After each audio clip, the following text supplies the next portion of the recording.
હિન્દીમાં એક કહેવત છે, લાલચ બુરી બલા હે। આ કહેવતને સાર્થક કરતી ઘટના કચ્છના એક ગામમાં બની છે। વાદી શખ્સના કહેવાથી જાદુથી રૂપિયા ડબલ થઈ જશે એ લાલચથી એક આધેડ વયના વ્યક્તિએ 6.5 લાખ રૂપિયા જમીનમાં દાટ્યા અને ખાલી ખમ થઈ ગયા। વિગતવાર વાત કરીએ તો ભુજ તાલુકાના ઝુરા ગામમાં રહેતા પ્રેમજીભાઈ ભાનુશાલીનો ચિરઈ ગામમાં રહેતા રમેશનાથ વાદીએ ફોન દ્વારા સંપર્ક કર્યો હતો। પ્રેમજીભાઈને જાદુથી રૂપિયા ડબલ કરી આપશે એ લાલચ આપીને રુદ્રમાતા પાસે બોલાવ્યા।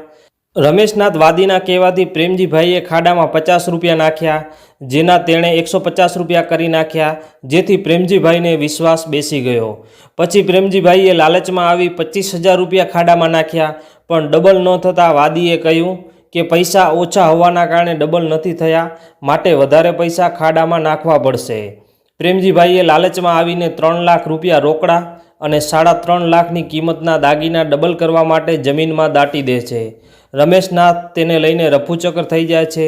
પ્રેમજીભાઈને પોતે લાલચમાં આવીને ફસાયાનો અહેસાસ થતાં પોલીસમાં જઈને ફરિયાદ નોંધાવે છે। પોલીસે આગળની તપાસ હાથ ધરી છે।